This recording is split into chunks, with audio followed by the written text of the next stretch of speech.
Now we're going to set up your 4-needle shader. Your 4-needle shader is 4 needles that will fit into this square tip here, which will allow you to get into very tight areas and still cover a relatively large area of skin. Placing into the machine.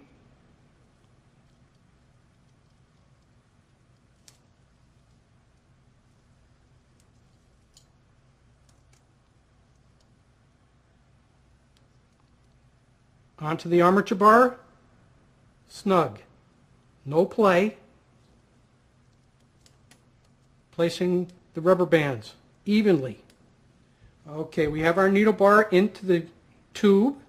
Now it's very important to make sure that you don't have too much needle sticking out the end of the tube tip itself, because if it does, it will hang up in the skin and cause skin damage.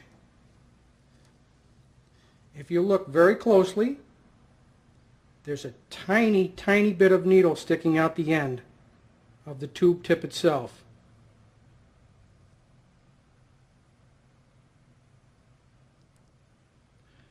Now we're going to adjust the needle to the bottom of the tube tip itself. It's very important that it sits flat. If it does not sit flat, it will not feed properly, and you will end up with big puddles on the skin. So we're going to look down inside, making sure the needle is flat in the bottom of the tube tip. Okay, then we snug our machine down. I want to point out a very important part here. If you look at the way I'm holding the machine, thumb, finger to the back of the machine, I never touch that front spring. You never want to touch that. We're all ready, set to do some work.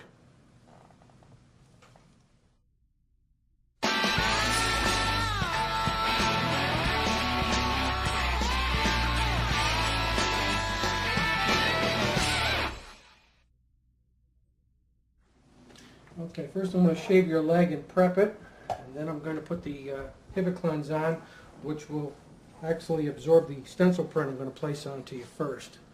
So let me grab you here. We're going to clean you down with some tincture green soap, and make sure you use a new razor at all times.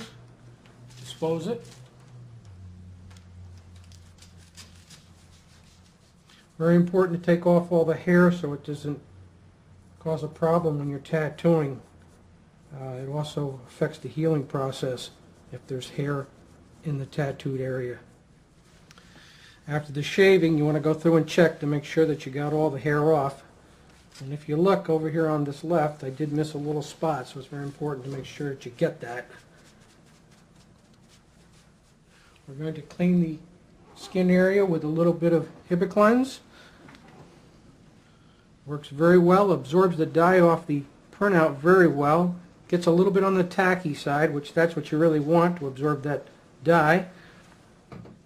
Now I'm going to put the print on by using a piece of acetate, which will help to get it on nice and straight and to get it on evenly. When you place it, position it exactly where you want it. Put it down.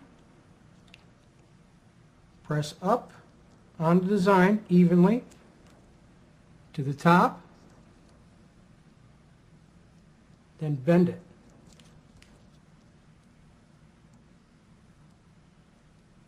Just hold it on the skin for just a minute and give the dye a chance to get into the skin here. That makes it nice for tattooing. Everything very clear, legible. Okay, Jeff, I'm going to grab the mirror here and I'm going to let you take a look at this before we do this on you. How's the placement, Jeff? Very good. Okay.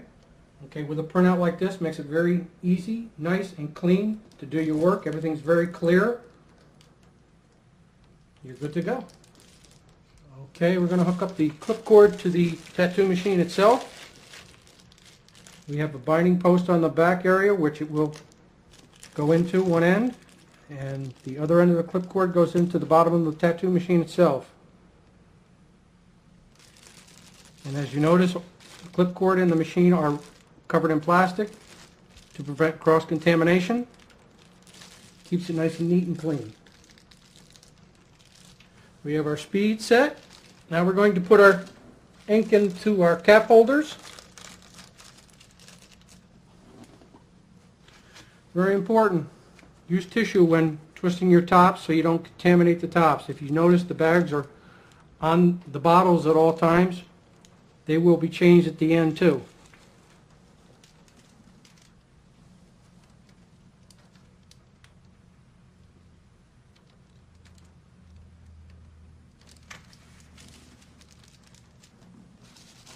You can fill a few caps in your cap holder for using black, because black does not separate like regular colors do, because there's a different chemical mix for the inks themselves when you're dealing with color versus black.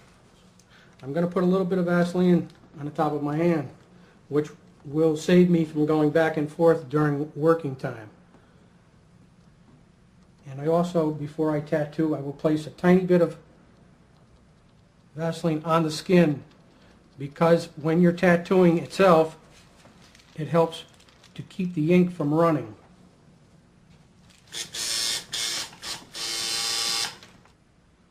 When you're starting an outline, you want to pick 2 points, A to B, always working from one point to another. Don't start your tattooing, stop your line, try to pick up again. It's very difficult. You will get a small dot in a line a lot of times if you try to do that. Also, when you're starting your tattooing, if you look at the position of my hand, the fingers are resting on the skin, which enables me to run very smoothly. Like a pen, it rests in that corner and will allow me to run a stable line. Okay, we're going to start working on you here now. We're going to start right at this point here. We're going to run straight down to the bottom. Nice and slow and steady. Not too fast, because running a fast line only means you got to go back and touch it up. And trying to touch up doesn't work. Steady, slow, nice, hard black line.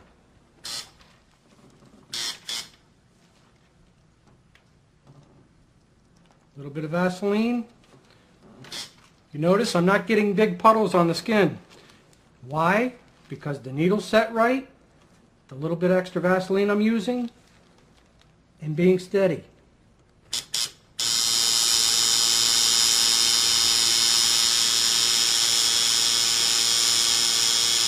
You'll notice as I'm running that line, you're not getting big puddles. A lot of people tend to worry about smearing the actual print that you've put on, but if you're very light, if you'll notice the way I touch it, I'm not actually rubbing on it, I'm dabbing it, which is important. You can do all the rubbing afterwards. After you get that on, you're good to go. If you take that Vaseline when you're working, and you do this with it, you see that gob? When you run a line through that, the ink will never penetrate into the skin tissue. You'll look and wipe it off, and you'll have a gray scratch mark. Very important. If you're going to go with the Vaseline, very, very little. Also, you can grease your fingers just a little bit, which does help you to slide along the skin tissue better.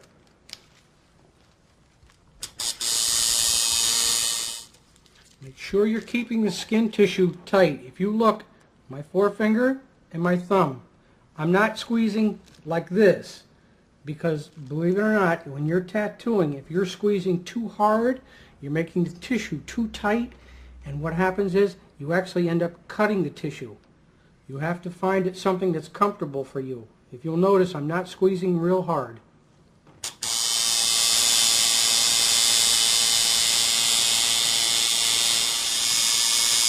Sometimes during the tattoo process, if your customer hasn't prepared himself physically, and mentally for a tattoo, they sometimes become lightheaded. So sometimes you may have to work a little slower, or you may have to take a little break, or you may have to give your customer some water. I prefer personally to work with a fan in my studio to keep your customer cool at all times. And I also have candy on hand in case your customers get a little lightheaded, because it helps the blood sugar level come back up. If you'll notice, I started my design at the bottom, and the reason for that is if I was to start it at the top, by the time I got to the bottom, my design would be distorted and I would not be able to read it very well.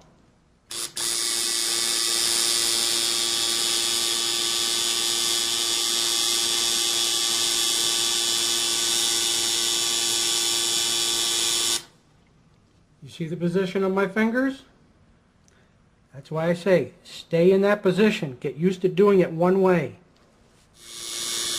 If you notice when I'm working, I'm always trying to work this way or this way. If you take your tattoo machine and you're working this way, you're drawing the machine in a backwards motion, and remember, it goes back to making sure the needle is sitting flush in the bottom of the tube. So try to visualize you're actually picking up the needle from the bottom of the tube, and you will get a bad line.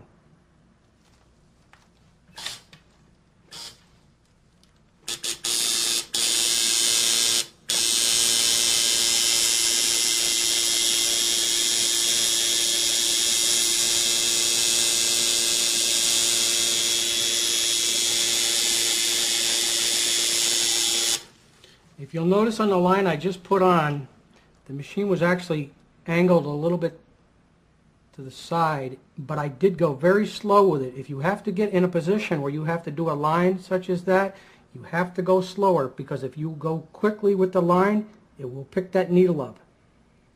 When I spoke to you earlier about stopping in the middle of a line, if you have to do it and you've got to pick up on a line, you have to go back. When you start the line, you have to go back just a little bit from where you stopped, so you won't end up with a dot in the line. If you look, I stopped right here, so I can show you how to pick up on a line without being detected within your design. You have to start back. You actually have to start back on the line a little bit from where you left off, so you can work the line in here, and then continue on and make your line.